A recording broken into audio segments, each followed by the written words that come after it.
Alors, on va commencer par définir ce qu'est un territoire.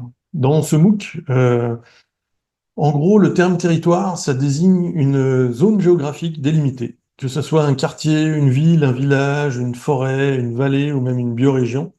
L'idée, c'est de se concentrer sur une zone spécifique pour observer les dynamiques du vivant qui s'y manifestent, et de l'humain principalement. Et on va parler maintenant des rôles et des enjeux.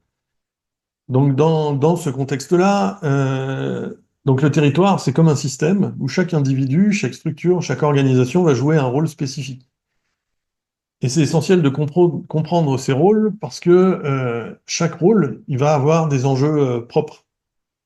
C'est Yann Le Bossé qui explique qu'il existe des enjeux invariants liés au rôle, ce que chaque acteur va chercher à obtenir ou à éviter. Par exemple, un élu sur un territoire, il va espérer être reconnu pour son travail, voir ses décisions acceptées, ou obtenir le soutien de ses collaborateurs.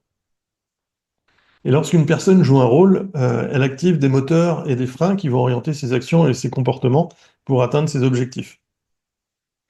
Il y a une idée qui est importante à garder en tête par rapport à ça, c'est qu'il n'y a personne qui cherche à nous nuire, il y a que des gens qui cherchent à se faire du bien.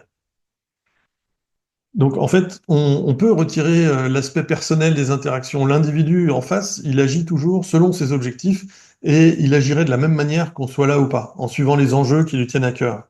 On peut se retirer de l'équation et en fait, il va se passer potentiellement exactement la même chose. Bon, il ne faut pas prendre personnellement ce qui se passe. Souvent, c'est juste pas lié à nous. C'est important aussi de reconnaître la légitimité de chaque enjeu. C'est-à-dire qu'il y a chaque personne qui cherche, enfin, ce que chaque personne cherche à obtenir ou à éviter, c'est essentiel pour elle. Même si ça peut paraître insignifiant ou superflu depuis notre point de vue, pour elle, ça va être essentiel. Et au lieu de chercher à modifier la légitimité de ces enjeux, en disant, bah non, c'est nul, il faut pas faire ça, ce que tu fais, c'est stupide, etc., l'approche, ça va consister à comprendre pourquoi, en fait, cet enjeu est important pour elle. Et changer d'enjeu ou de stratégie, c'est jamais anodin.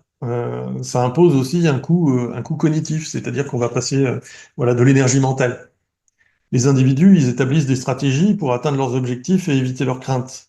Modifier les stratégies du jour au lendemain, ça implique un effort d'adaptation. Par exemple, si une personne elle a l'habitude de se rendre au travail en voiture en 15 minutes, si on l'oblige à passer au vélo avec un trajet de 30 minutes, ça va l'amener à revoir toute son organisation quotidienne, du petit déjeuner au déroulement de sa journée de travail.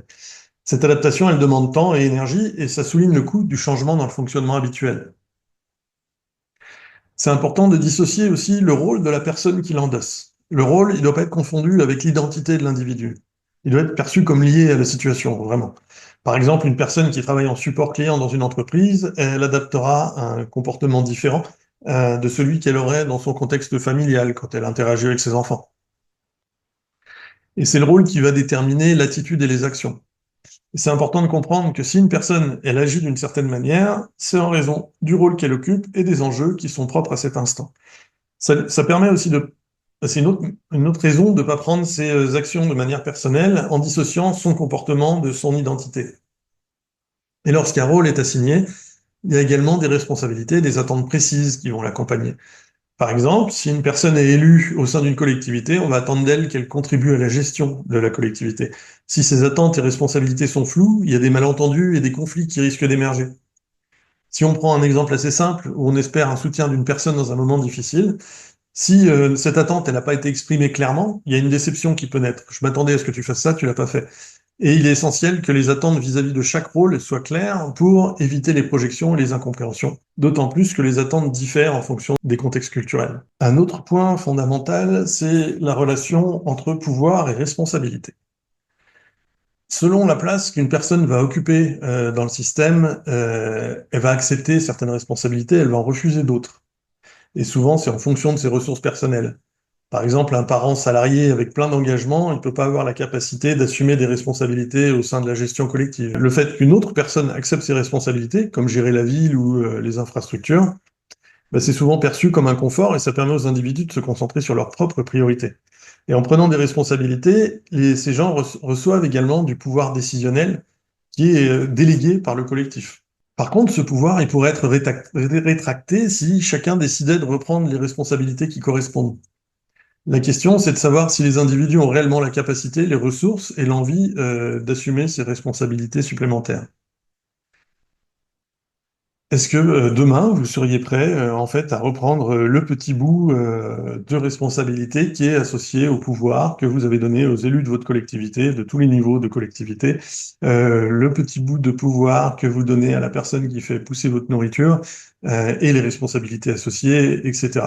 Tout ça, en fait, c'est de l'énergie mentale qu'on n'a pas besoin de dépenser. Donc les personnes qui vont prendre des responsabilités vont nous soulager d'une certaine manière de tout un tas de choses et ça nous permet de nous concentrer sur autre chose et de définir nos propres priorités.